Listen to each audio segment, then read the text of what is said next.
오늘 저희들이 주신 하나님의 말씀을 같이 찾겠습니다. 신약 성경이고요. 에베소서 4장입니다. 에베소서 4장 29절에서 5장 2절까지 말씀을 우리 한 절씩 교독하도록 하겠습니다. 에베소서 4장 29절에서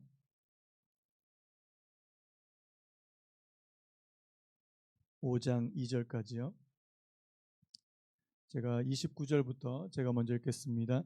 무릇 더러운 말은 너희 입 밖에도 내지 말고 오직 덕을 세우는데 소용되는 대로 선한 말을 하여 듣는 자들에게 은혜를 끼치게 하라. 하나님의 성령을 근심하게 하지 말라. 그 안에서 너희가 구원의 날까지 인치심을 받았느니라.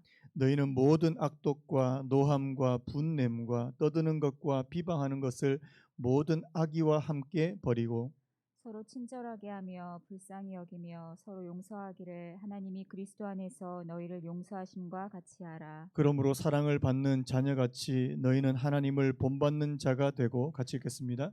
그리스도께서 너희를 사랑하신 것 같이 너희도 사랑 가운데서 행하라. 그는 우리를 위하여 자신을 버리사 향기로운 제물과 희생 제물로 하나님께 드리셨느니라. 아멘. 오늘 말씀의 제목을 한번 따라해 보시겠습니까? 하나님을 본받는 자가 되라. 하나님을 본받는 자가 되라. 한 번 더요. 하나님을 본받는 자가 되라. 하나님을 본받는 자가 되라. 제가 십계명 강의를 하다가 오늘 잠시 좀 중단을 하고 오늘 이 에베소서 4장 그리고 5장 초반부까지 말씀을 가지고 말씀을 좀 나누려고 합니다. 여러분, 제가 예전에 한번 좀 소개를 해드렸던 책인데요. 그 맥스 루케이도라는 목사님이 쓰신 이 예수님처럼이라는 책이 있습니다. 이 책은 아마 우리 제자 훈련하시는 분들 이제 필독서가 될 것 같은데요. 이 예수님처럼이라는 책에 이런 내용이 있습니다. 한번 들어보시기 바랍니다. 데날리는 실내 장식을 좋아한다. 이 데날리는 이 목사님 맥스 목사님이 이제 사모님 되시는데요. 데날리는 실내 장식을 좋아한다. 더 정확하게 말해 실내 장식을 하지 않고는 못 배긴다. 화가가 캔버스를 그냥 둘 수 없고 뮤지션이 악보를 그냥 둘 수 없듯이 아내는 집안을 바꾸지 않고는 그냥 두지 못한다. 그래서 계약서에 잉크가 마르기도 전에 들어가 장식부터 해야 된다. 데날리는 집을 소유하는 것으로 양이 안 찬다. 반드시 내부를 바꾸어야 한다. 이 무슨 내용인지 아시겠죠? 이 인테리어를 좋아하시는 이 사모님에 관한 내용인데요. 여러분, 이게 뭐 제가 뭐 남자 여자 이렇게 나누는 건 아니지만 보통 이제 저 같은 남자들은 집을 얻으면은 집 얻는 것까지가 중요하지 그 다음은 별로 중요하지 않거든요. 일단 뭔가 집을 딱 얻어 놓으면 이제 더 이상 뭐 안 해도 된다 이렇게 생각합니다. 그런데 여자분들은 그렇지 않더라는 거죠. 그래서 집에 형광등 하나 못 박는 거 하나 귀찮아하는 것이 전데요. 제 얘기입니다. 예, 모든 남성분들이 다 그런 건 아닙니다. 요즘에는요. 이 맥스 목사님도 좀 그런 것 같아요. 이분이 이제 집을 새로 구했는데 딱 원하는 거는 안락 의자하고 냉장고만 있으면 된다. 그래서 뭐 다른 거 신경 안 쓰고 딱 두 가지만 있으면 되더라. 근데 이제 이 사모님은 그렇지 않더라는 거죠. 계절이 바뀌면 커튼이나 이불보라도 바꿔야 되고요. 우리 집에 계신 분도 그렇습니다. 요즘엔 안 그런데 결혼 초기에 보면 집에 밖에 나갔다 집에 들어오면 막 가구가 막 이렇게 바뀌어져 있어요. 어떨 때는 피아노가 막 옮겨져 있습니다. 어떻게 옮겼냐 그러면 그냥 옮겼대요. 저는 그래서 여성분들은 집안을 꾸밀 때 이게 가공할 능력이 나타난다 이렇게 생각이 되는데요.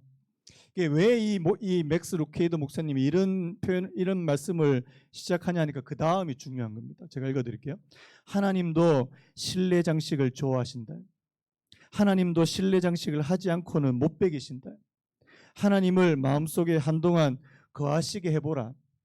그 마음은 변하기 시작한다. 상처의 초상화가 은혜의 풍경화로 바뀐다. 분노의 벽은 무너지고 불안한 기초는 든든해진다. 어머니가 자식의 눈물을 씻어주지 않고 그냥 둘 수 없듯이 하나님은 인생을 바꾸지 않고 그냥 두실 수 없다. 굉장히 중요한 표현이라는 생각이 들어요. 마치 여성분들이 자기의 집안을 바꾸지 않고서는 그냥 못 베기는 것처럼 하나님도 우리 안에 계시면 우리 안을 바꾸기 위해서 자꾸만 우리 안에서 역사하고 계시더라는 사실입니다. 그래서 마지막에 이렇게 이야기하더라고요. 하나님은 당신을 있는 그대로 사랑하신다. 그러나 그대로 두시진 않는다. 한번 따라해 보시겠습니까? 하나님은 당신을 있는 그대로 사랑하신다. 당신을 있는 그대로 사랑하신다. 그러나 그대로 두시진 않는다. 그러나 그대로 두시지는 않는다. 또 따라해 보실까요? 하나님은 당신이 예수님처럼 되기 원하신다. 하나님은 당신이 예수님처럼 되기 원하신다. 그래서 책 제목이 예수님처럼이에요. 여러분, 우리가 하나님 그리고 예수 그리스도를 믿는다는 것은 단순히 믿음의 내용을 그냥 받아들인다 이 정도가 아니라는 사실입니다. 우리의 삶의 방식에 변화가 생긴다는 것이고요. 예전에 제가 그 삭개오 이야기를 한번 해드린 적이 있는데요. 이 삭개오라는 사람이 세리장이었고 뭐 예전에 막 나쁜 짓도 많이 한 사람이었는데 예수님을 만나서 그의 인생의 방향이 바뀌었다는 사실입니다. 여러분, 예수님과의 인격적인 만남에는 이런 변화의 능력이 있더라는 사실입니다. 그래서 여러분, 우리가 예수님을 믿는 최종적인 목표, 여러분 최종적인 목표가 뭘까요? 그냥 성경 많이 아는 거 이게 아니라는 사실이죠. 바로 하나님을 닮아가는, 예수 그리스도를 닮아가는. 제가 사실 오늘 이 본문을 선택한 이유는 이제 이번 주부터 이제 제자반이 시작이 되거든요. 그래서 이제 제가 우리 사랑하는 성도님들 모두에게도 이 예수님을 닮아가는 이 작은 예수가 되는 이런 부분에 대해서 좀 말씀을 드리려고 오늘 이 말씀을 좀 선택을 했는데요. 그래서 여러분 오늘 본문의 결론도 마찬가지죠. 5장 1절에 이렇게 되어 있습니다. 너희는 하나님을 본받는 자가 되고, 한번 따라해 볼까요? 너희는 하나님을 본받는 자가 되고, 2절에도 이렇게 말합니다. 안 따라하셔도 됩니다. 그리스도께서 너희를 사랑하신 것 같이 사랑 가운데서 행하라. 너희는 그냥 예수님에 대해서 하나님에 대해서 많이 알아라 그렇게만 말하지 않고 이제는 하나님을 본받는 자가 되어서 사랑 가운데 행하라 이렇게 말씀하시더라는 사실입니다.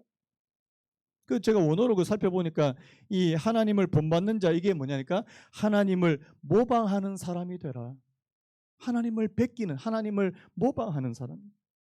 그래서 여러분, 예수님께서 이 땅에서 하셨던 그대로 우리가 살아가려고 몸부림치는 거, 예수님을 닮아가려고 하는 거, 예수님처럼 행하려고 하는 것이 바로 우리 신앙의 최종 목표가 되어야 된다는 사실입니다.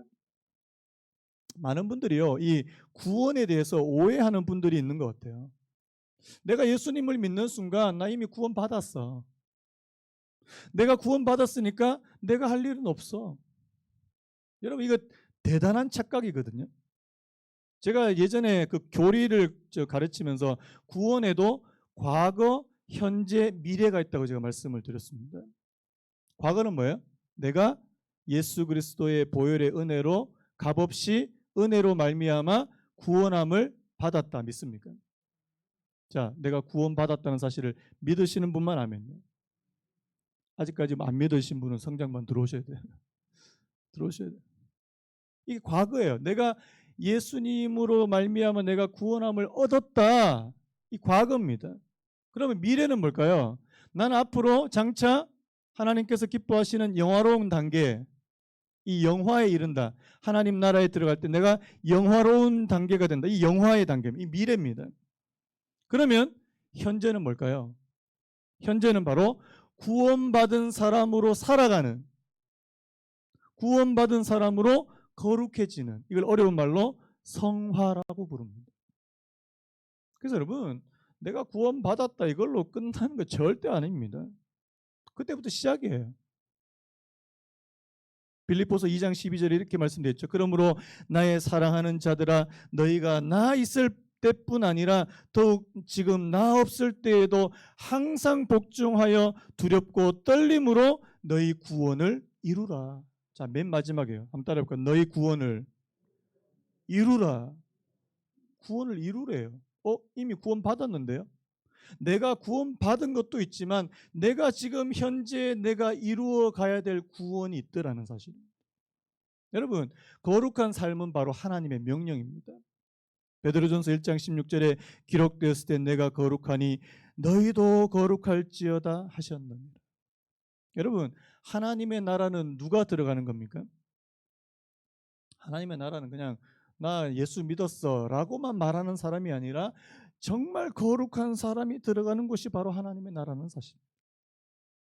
히브리서 12장 14절을 우리 같이 한번 우리 합독했으면 좋겠습니다. 히브리서 12장 14절 시작. 모든 사람과 더불어 화평함과 거룩함을 따르라. 이것이 없이는 아무도 주를 보지 못하리라. 이것이 없이는 아무도 주를 보지 못하리라. 이것이 뭐예요? 화평함과 거룩함을 말씀하는 거 아닙니까? 여러분, 제가 아까도 그 찬양도 불렀지만 여러분, 모든 사람이 다 행복을 추구합니다. 모든 사람이 다 행복을 추구해요. 그런데 참 아이러니한 게 뭔지 아십니까? 행복이 우리 삶의 목적과 목표가 되면 그 행복이 따라오지 않는다는 사실이에요. 특히 예수 그리스도를 믿는 저와 여러분들은요, 내가 행복 그랬는데 행복이 잘 따라오지 않더라는 사실. 오히려 내가 거룩을 쫓아갈 때 행복이 부산물로 따라온다는 사실. 제가 그 제임스 패커 그 교수님의 그 글을 제가 여러 번 인용해 드렸어요. 제가 다시 한번 인용해 드릴까요? 거룩함은 본질이고 행복은 거기서 파생되는 부산물이다. 행복만 추구하는 사람은 그것을 얻지 못하는 반면 그리스도의 은혜로 말미암아 거룩하게 살려고 노력하는 사람은 굳이 요청하지 않았는데도 영적 행복을 얻는다. 굉장히 중요한 저는 구절이라고 생각이 되거든요. 제가 이번에 그 온라인 그 랜선 신방을 하면서 시편 1편을 가지고 제가 말씀을 좀 나누었는데 제가 한 가지 예화를 좀 든 분이 있습니다. 참 죄송한데 제 예화에 등장하시는 분이 좋은 쪽으로 등장을 많이 하셔야 되는데 제가 잘 아는 사모님이 계세요. 저희 집사람도 잘 알고 저도 잘 아는 사모님이 계신데 이분의 고백이에요. 뭐라고 얘기했냐니까 이분은 결혼할 때부터 지금은 이제 결혼한 20년이 넘었는데 결혼할 때부터 딱 한 가지 소망, 가정의 행복. 그거 아시죠? 비둘기처럼 다정한 사랑. 이 그 가사처럼요. 정말 단란하고 화목하고 행복한 가정을 정말 꿈꿔왔다는 거죠. 그래서 다른 거 필요 없다는 겁니다. 다른 거. 목사님 뭐 목회 잘하시는 거 이거 필요 없다. 뭐 애들 공부 잘하는 거 필요 없다. 나는 오직 그 행복한 가정 이것만 있으면 된다. 자, 결론. 주셨겠습니까? 안 주셨겠습니까? 그것만 안 주시더라는 거예요. 그것만 안 주시더라. 나중에 이 사모님의 고백이 그래요. 아, 내가 하나님께서는 거룩을 원하시는 것 같았는데 내가 거룩을 쫓지 않고 이것만 쫓아간 것 같다는 거예요. 최근에 고백하신 겁니다. 제가 정답이라고 말씀드렸습니다. 정답이에요. 세상 사람들은 행복 그러는데 행복은 파랑새와 같아서요. 잡으려고 해도 잡히지가 않는 겁니다. 그런데요, 우리가 거룩한 내가 하나님을 닮아가고 하나님을 위해서 거룩한 삶을 가려고 할 때 행복은 그냥 따라오더라는 사실입니다. 그래서 제가 그 시편 1편에 복 있는 사람을 여러분 잘 아시는 그 시편 1편에 복 있는 사람을 어떻게 묘사합니까? 2절 말씀에 이렇게 돼 있죠. 오직 여호와의 율법을 즐거워하여 그의 율법을 주야로 묵상하는도다. 한번 따라해 볼까요? 오직 여호와의 율법을 즐거워하여 그의 율법을 주야로 묵상하는도다. 여러분 뭘 말하는 거예요? 성경이 말하는 복은요, 율법을 즐거워하고 율법을 주야로 묵상하는, 다른 말로 거룩이라고 하는 그릇에 담겨 있다는 사실입니다. 그 바로 다음에 보면 저는 시냇가에 심은 나무가 시절을 쫓아 과실을 맺은 같이 그의 잎사귀가 마르지 않고 뭐 하는 일마다 형통하고, 그거는 행복한 상태입니다. 그런데 무엇이 먼저 나온다고요? 하나님의 말씀을 즐거워하여 그것을 주야로 묵상하는, 그 말씀대로 되어지려고 하는 삶을 살아가는 사람에게 하나님께서 이 복을 허락해 주신다는 사실. 그래서 여러분, 행복보다 거룩이 먼저인 줄로 믿습니다. 한번 따라해볼까요? 행복보다 거룩이 먼저다. 여러분 꼭 기억하셨으면 좋겠어요. 자, 그렇다면요, 이 거룩이라고 하는 이 하나님을 닮아가는 이 모습이 어떤 식으로 오늘 본문에서 나타나는가? 자, 오늘 본문에 보니까 이 두 가지 영역에서의 이 변화를 말씀하고 있는데요. 첫 번째가 바로 우리의 언어, 우리의 말에 있어서의 변화고, 두 번째가 바로 우리의 내면에 관한 변화입니다. 우리 29절을 먼저 같이 한번 읽어봤으면 좋겠습니다. 29절 시작. 무릇 더러운 말은 너희 입 밖에도 내지 말고 오직 덕을 세우는데 소용되는 대로 선한 말을 하여 듣는 자들에게 은혜를 끼치게 하라. 여러분, 우리가 예수님을 진짜 마음에 모시기 시작하면 자, 뭐가 달라집니까? 언어가 달라지더라는 사실. 언어가 달라요. 하나님의 은혜가 내게 찾아오게 되면 우리의 말이 달라지기 시작하더라는 사실. 제가 뭐 언어 생활에 관해서는 뭐 여러 번 설교했는데, 여러분 뭐 제가 아무리 언어를 바꾸십시오, 언어를 바꾸십시오, 이거 소용없더라고요. 여러분, 하나님께서 여러분들에게 은혜를 주시면 됩니다. 은혜 주셔야 돼요. 요즘에 애들이, 저는 요즘에 우리 아이들을 보면서 언어가 너무 거치는 거예요. 걱정이 될 만큼. 뭐 욕이 없이면 그냥 이야기가 안 될 정도로요. 여러분, 그게 사실 누구 때문에 그럴까요? 저는 어른들 잘못이라는 생각이 듭니다. 어른들이 뭐 드라마나 요즘 드라마, 영화는요 거의 한 5초에 한 번, 10초에 한 번 삐가 계속 나와야 돼요. 삐. 계속 삐에 삐. 예전에 그 제가 섬기던 그 교회 광명교회 조연사 목사님이 이런 말씀하셨어요. 말이 거칠면 인생이 거칠어진다. 근데 그 말이 요즘 들어서 진짜 이렇게 와닿는 겁니다. 자꾸만 말이 거칠어지고 그 인생이 더 거칠어지면 말은 더 거칠어지는 이런 악순환을 반복하더라는 사실입니다. 잠언 18장 21절에 이런 말씀이죠. 죽고 사는 것이 혀의 힘에 달렸나니. 자, 어디에 달렸다고요? 죽고 사는 것이 혀의 힘에 달렸나니. 여러분 축복합니다. 여러분들의 언어가 변화되기를 축복합니다. 여러분들의 말이 달라지는 은혜가 있기를 축복합니다. 자, 그래서요 오늘 말씀 보니까 더러운 말을 버려야 한다. 이 더러운 말이 뭡니까? 자신과 타인에 대해서 부정적인 말, 모든 종류의 불평과 중상, 비웃는 말, 냉소하는 말, 비꼬는 말. 여러분, 그래서 오늘날 이 언어가 얼마나 혼탁한지, 다른 사람에 대한 비난, 정죄, 욕설, 저주. 예전에 그 조선시대 실학자 이덕무 제가 그걸 한번 인용해 드렸는데, 여러분 경솔하고 천박한 말이 입에서 튀어나오려고 하면 재빨리 마음을 짓눌러야 된다. 여러분, 하나님을 안 믿는 사람들도 이렇게 말해요. 경솔하고 천박한 말이 입에서 튀어나오려고 하면 재빨리 마음을 짓눌러라. 안 나오도록. 거친 말을 내뱉고 나면 다른 사람들에게 모욕을 당하고 해로움이 따르게 될 텐데 어찌 두려워하지 않을 수 있겠는가? 여러분, 말해. 그래서 여러분 잘 아시는 시편 141편 3절에 여호와여 내 입에 파수꾼을 세우시고 내 입술의 문을 지키소서. 하나님, 내 입술에 파수꾼을 세워주셔서 내 입에서 나오는 말이 정말 사람들에게 은혜를 끼칠 수 있는.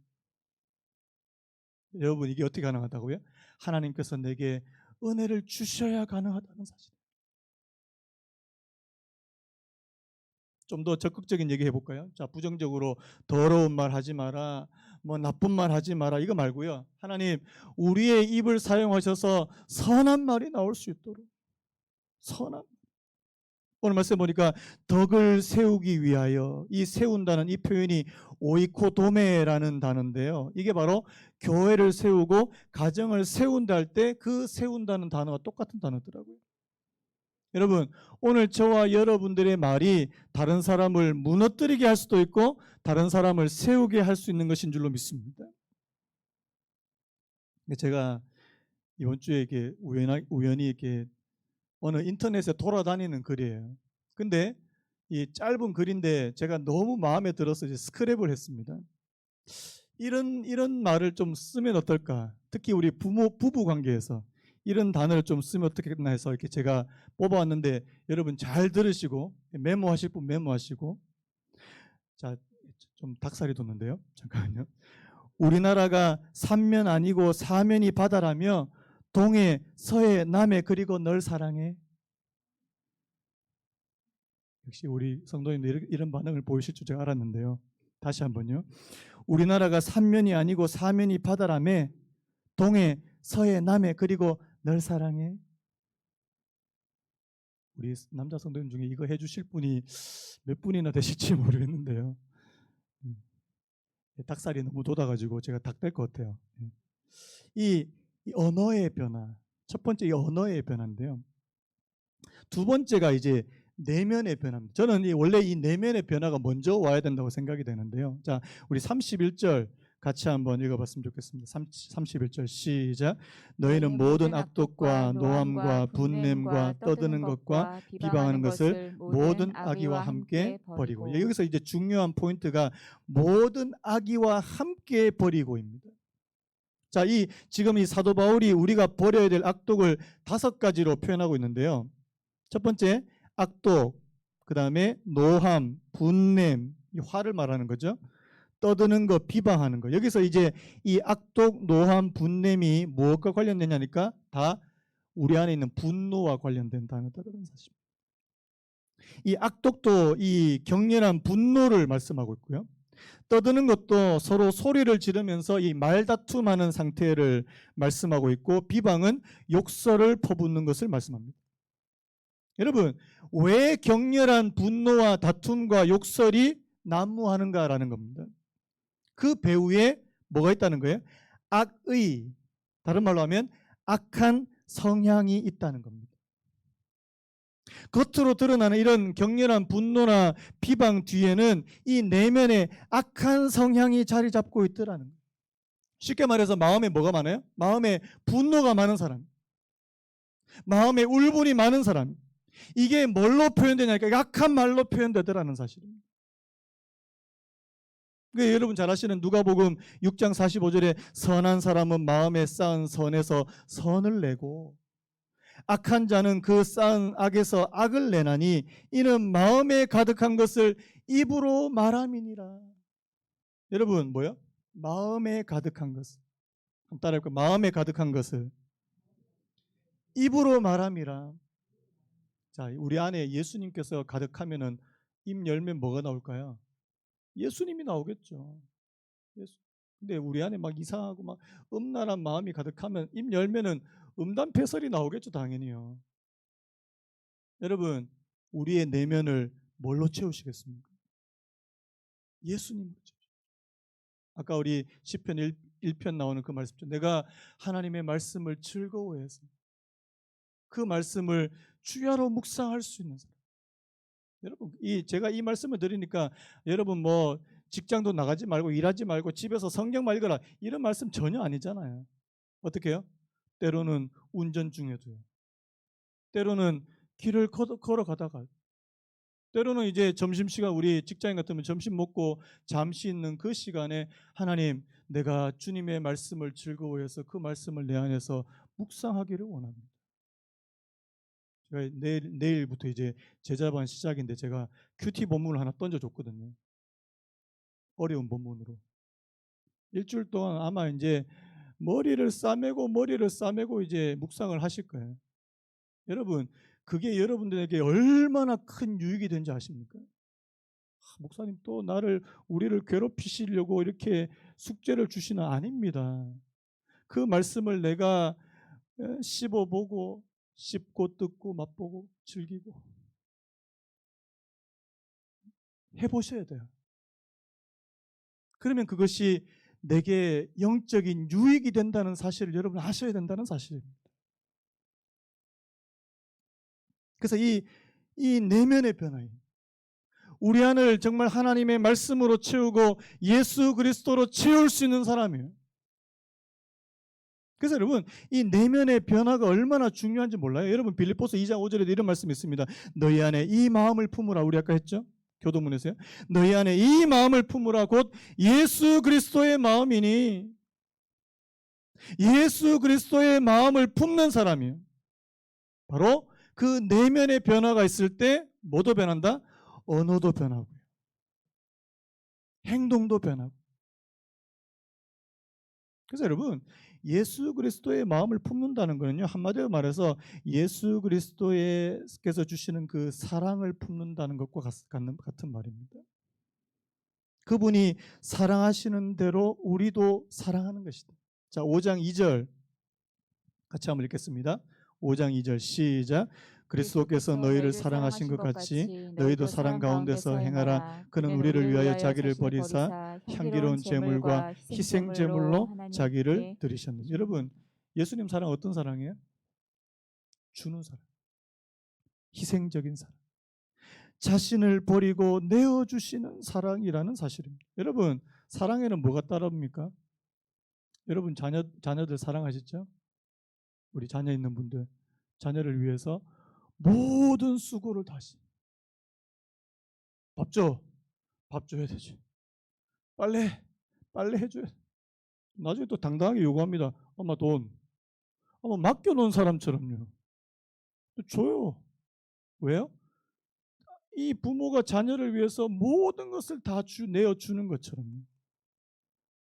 우리 주님께서 저와 여러분들을 위해서 자기 몸을 내어주시고 자기 자신을 내어주셨다는 거 아닙니까? 그래서 여러분, 이 예수 그리스도의 마음을 품는다는 건요, 그 예수님의 사랑을 느끼는 것입니다. 여러분, 사랑을 받아본 사람이 사랑할 수 있습니다. 아멘입니까? 사랑은요, 받아서 하는 겁니다. 내 안에 있는 사랑으로 예수님처럼 사랑이 잘 안 되거든요. 여러분, 로마서 5장 5절 아주 유명한 말씀인데 우리 같이 한번 읽어볼까요? 로마서 5장 5절 시작. 소망이 우리를 부끄럽게 하지 아니함은 우리에게 주신 성령으로 말미암아 하나님의 사랑이 우리 마음에 부음바 되니. 여러분, 하나님의 사랑이 우리 마음속에 부음바 되면요, 우리도 다른 사람 사랑할 수 있습니다. 그래서 여러분, 사랑은요, 받아서 하시기 바라요. 하나님께로부터 받아서 하는 거예요. 자, 그렇다면요, 하나님이 주신 이 사랑을 우리가 품을 때 그것이 어떤 모습으로 나타나는지 오늘 이 부분만 좀 살펴보려고 하는데, 세 가지입니다. 한번 따라해 보시기 바랍니다. 첫 번째 친절, 두 번째 긍휼, 세 번째 용서입니다. 여러분, 사랑은 친절한 것입니다. 사랑은 무례하게 행동하지 않는 것입니다. 사랑은 다른 사람을 배려하는 것입니다. 여러분, 이 친절, 여러분 요즘처럼 이 코로나 시대에 친절을 표현하기가 더 어려워졌어요. 예전에 그래도 저는 엘리베이터 누구 타면은 그래도 인사를 그래도 좀 한 편이었거든요. 요즘에는 마스크 쓰고도 옆에 아는 척하고 인사하면 이상하게 쳐다봐요. 이상하다. 바이러스 있는 사람처럼. 사실 2주 전부터 저하고 신전사님하고 노방전도를 시작했습니다. 이 코로나 시대에 무슨 노방전도냐 여러분들 말씀하실 수 있을 것 같은데요.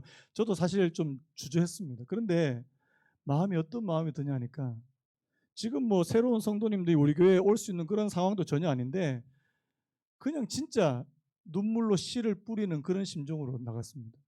어느 정도로 준비를 했냐니까 마스크 딱 꼈잖아요. 근데 혹시나 또 이상하게 생각할까 봐 또 약국에 가서 그 여러분 라텍스 장갑 아십니까? 그 왜 수술실에서 쓰는 장갑, 그거 사서 또 라텍스 장갑도 끼고 혹시 또 하나 받아줄까 싶어가지고 굽신굽신 이렇게 합니다. 그래서 받아주면 감사합니다. 뭐 이야기하다가 이렇게 된지 모르겠는데요. 여러분, 내 자신을 낮추고 친절을 베풀어야지 다른 사람도 마음이 열리는 거거든요, 사실은요. 제가 예전에 우리 성도님들 인사 진짜 안 한다 그랬는데 요즘에는 여러분 인사 참 잘하시는 것 같아요. 이 새로운 분들 또 오래간만에 오시는 분들 뵈면은 여러분들이 먼저 가서 인사하실 수 있는 이 친절을 베푸는 겁니다. 이 첫 번째 친절이에요, 친절. 그 다음에 두 번째가 이제 긍휼 아닙니까? 여러분, 불쌍히 여기는 거예요. 저는 부부 관계도 그렇고 부모 자식 간의 관계도 그렇고요. 여러분, 상대방을 긍휼하게 여길 수 있으면 저는 대부분의 문제가 다 풀릴 거라고 생각이 됩니다. 여러분, 아내가 불쌍하게 보이세요? 그럼 되는 겁니다. 남편이 불쌍해 보이세요? 저 왼수. 그러다가도 어느 정도 되면 이제 불쌍하게 보여요. 그래도 나한테 시집 와서 고생 엄청 했다. 불쌍하게 보여. 그래도 우리 남편 때문에 그래도 했다. 불쌍하다. 우리 또 가족들 먹여 살리느라 불쌍하다. 여러분, 그 마음이면 되는 거예요. 그거 아니니까 뭐 왜 이렇게 하냐 저렇게 하냐. 저도 보니까 요즘에 우리 직장 다니시는 분들, 또 우리 자영업 하시는 분들, 또 사업하시는 분들 보니까 저도 그렇지만 뭐 이렇게 짠합니다. 이 코로나 시대 때 나가서 또 열심히 또 일해야 되고, 뭐 직장 다니시는 분도 마찬가지고요. 우리 공항에 출근하시는 집사님 있는데, 공무원 옛날에 편하다 했는데 그 거짓말입니다. 공무원 진짜 힘들거든요. 공무원 이제 편한 직업이 아니에요. 너무 과로할 정도입니다. 다 불쌍해 보여요. 여러분, 다른 사람에게 긍휼히 여길 수 있는 마음을 주시는 거예요. 여러분, 이게 하나님께서 사랑을 베푸시면 가능하다는 사실입니다. 자, 마지막으로 용서인데요. 여러분, 나한테 깊은 상처를 준 사람 용서하는 게 결코 쉬운 일이 아니잖아요.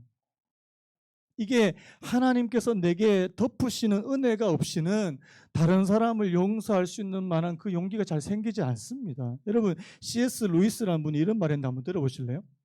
진정한 용서란 모든 정상이 참작되고도 변명의 여지 없이 남아있는 죄를 그 속에 모든 섬뜩함과 더러움과 비열함과 악의까지 똑바로 응시하되 그럼에도 불구하고 가해자와 온전히 화해한다는 뜻이다. 저는 굉장히 의미 있더라고요. 여러분, 변명의 여지 없이 여전히 남아있는 그 죄를 그 속에 있는 모든 섬뜩함과 더러움과 비열함과 악의까지 똑바로 내가 보면서도 그 사람하고 화해할 수 있는, 이거 쉽지 않죠. 여러분, 그래서 용서는요, 하나님께서 그 용서할 수 있는 은혜를 주셔야 됩니다. 내가 그 사람을 용서하기 위해서 몸부림치셔야 돼요. 어떤 분이 이렇게 이야기하더라고요. 내 안에서 그 사람을 몰아내는 거. 더 이상 내 안에서 그 사람을 가두어 두지 않고 그 사람을 내보내는 게 용서래요. 자, 여러분 안에 혹시라도 아직까지 여러분들 안에 있는 그 사람, 보통 그 사람이라고 표현 안 하죠. 그 인간, 그 인간 내보내세요. 내보내세요. 용서입니다. 제가 아까 앞에서 인용해 드렸던 그 맥스 루케이드 목사님 책에 어떤 내용이 나오냐니까요. 어느 크리스찬 부부 이제 사연이 나오는데, 아내가 이제 남편이 10년 동안 외도하고 있었다는 사실을 최근에 안 겁니다. 10년 동안 몰래 바람을 피운 겁니다. 대단하다는 생각이 들었습니다. 근데 이 아내 되시는 분의 마음에는 얼마나 큰 상처예요, 이게. 이때까지 믿어왔고 신뢰했던 자기 남편이 10년 동안 다른 여자하고 이렇게 사귀고 있었더라. 너무 큰 상처잖아요. 그래서 이제 상담하신 이 목사님의 조언을 받아가지고요, 이 부부가 며칠 동안 이게 여행을 떠났답니다. 그래서 이게 참 감사한데 여행을 떠났대요. 근데 여행 기간 동안에 이제 결정을 내려야 되는 거예요. 자, 이 여자분의 입장에서는요, 도망갈 것인가? 싸울 것인가? 그 다음에 용서할 것인가? 이 세 가지 중에 하나를 가지고 이제 결정해야 되는데, 이 아내 되시는 분이 되게 신실한 크리스천이었다는 거예요. 그래서 기도하고 걷고 또 기도하고 걷고 한 3일 동안 계속 걷기만 했는 거예요. 아내는요, 남편을 떠날 수도 있고요, 아니면 그냥 부부로 남아서 남편의 삶을 생지옥으로 만들 수 있습니다. 그렇게 하는 여자분도 계시고요. 그런데 이 아내 되시는 분이 다른 반응을 선택했는데, 여행을 무려 열흘 동안 한 10일 정도 기간이 걸렸던 겁니다. 이 아내가 남편에게 카드 한 장을 남겼대요. 그 카드에 당신을 용서해요. 당신을 사랑해요. 계속 함께 걸어요. 참 하나님께서 주시는 놀라운 은혜라는 생각이 듭니다. 그래서 이 맥스 목사님이 이렇게 말합니다. 관계가 성공하는 것은 죄 있는 쪽이 벌을 받아서가 아니라 죄 없는 쪽에서 베푸는 긍휼 때문이다. 다시 한번요. 관계가 성공하는 것은 죄 있는 쪽이 벌을 받아서가 아니라 죄 없는 쪽에서 베푸는 긍휼 때문이다. 내가 베푸는 긍휼로 인해서 관계가 다시 복원되더라. 저도 이게 참 잘 안 됩니다. 나한테 좀 상처 줬던 분들, 나 힘들게 했던 분들, 내가 먼저 다가가기 너무 힘들어요. 그래서 때로는요, 이를 악물고 해야 됩니다. 요즘 이를 악물었더니만 이빨이 안 좋은데요. 이 악물고 해야 돼. 하나님, 내게 은혜 주시라고 내가 먼저 용기 내기를 원한다. 여러분, 사람이 상처받으면 굉장히 이게 소극적이 되거든요. 먼저 안 나서려고 그래요. 그런데 내가 먼저 베푸는 그 긍휼로 인해서 그 관계가 다시금 복원되더라는 사실. 놀라운 거 아닙니까? 내가 하나님의 은혜를 덧입고 하나님의 사랑을 내가 깨닫게 되고 내가 거기서 내가 주님께서 주시는 그 마음대로 한번 해보려고 하는 사람이에요. 여러분, 그래서 여러분 이 땅에서 신앙생활 하실 때 연습하시기 바랍니다. 내가 다른 사람을 긍휼히 여기는 연습, 다른 사람을 용서하는 연습, 다른 사람을 내가 품는 그 연습을 여러분들이 이 땅에 계실 때 하셔야 된다는 사실입니다. 여러분, 이 땅이 아니고선 저희가 다른 기회가 없다는 사실이에요. 말씀 마무리할까요? 신앙생활의 궁극적인 목표는 하나님을 본받는 것입니다. 그분을 닮아가는 것입니다. 그분이 거룩하신 것처럼 우리도 거룩해지는 것입니다. 여러분, 거룩은요, 겉으로만 근엄한 척하는 게 거룩이 아니에요. 하나님의 마음, 하나님의 성품을 조금씩 닮아가고 그분과 함께 살면서 그분으로 인해서 변화되어 가는 모습이 바로 거룩이라고 그렇게 말씀한다는 사실입니다. 그래서 여러분 축복합니다. 여러분들 친절을 베푸시기 바랍니다. 긍휼하시기 바랍니다. 용서하시기 바랍니다. 어떻게 가능하다고요? 하나님의 사랑이 내게 덮여졌을 때. 그래서 여러분, 오늘 이 예배를 통해서 여러분들이 하나님의 은혜를 공급받으시기를 간절히 바랍니다. 하나님의 말씀을 통해서 공급받으시기 바랍니다. 그리고 주중에요, 하나님의 말씀으로 여러분 묵상하십시오. 하나님, 내가 이 말씀이 즐거워서 이 말씀을 매일매일 묵상하기 원합니다. 거기서 주는 힘을 가지고 내가 하나님을 본받는 삶을 살아갈 수 있는, 여러분, 이게 행복이래. 이게 행복이야. 뭐 다른 사람보다 좀 많이 가지고 뭐 더 크게, 이게 행복이 아니고요. 여러분, 하나님을 믿는, 하나님을 본받아가면서 하루하루 그렇게 살아가는 그 삶이 오늘 저와 여러분들에게 행복이 될 수 있도록 주님께서 역사해 주시기를 예수님의 이름으로 축복합니다. 우리 아까 불렀던 찬양 있잖아요. 저는요, 요즘에 이 찬양이 너무 좋아요. 너무 좋아요. 화려하지 않아도 정결하게 사는 삶, 가진 것이 적어도 감사하며 사는 삶, 내게 주신 작은 힘 나눠주며 사는 삶, 이것이 내 행복이래요. 여러분, 세상이 주는 행복과 다르잖아요. 여러분, 오늘 이 말씀과 오늘 이 찬양의 가사를 생각하시면서 우리 같이 한번 찬양할 때 우리 같이 한번 일어나셔서 우리 찬양 부르고 오늘 예배를 마무리했으면 좋겠습니다.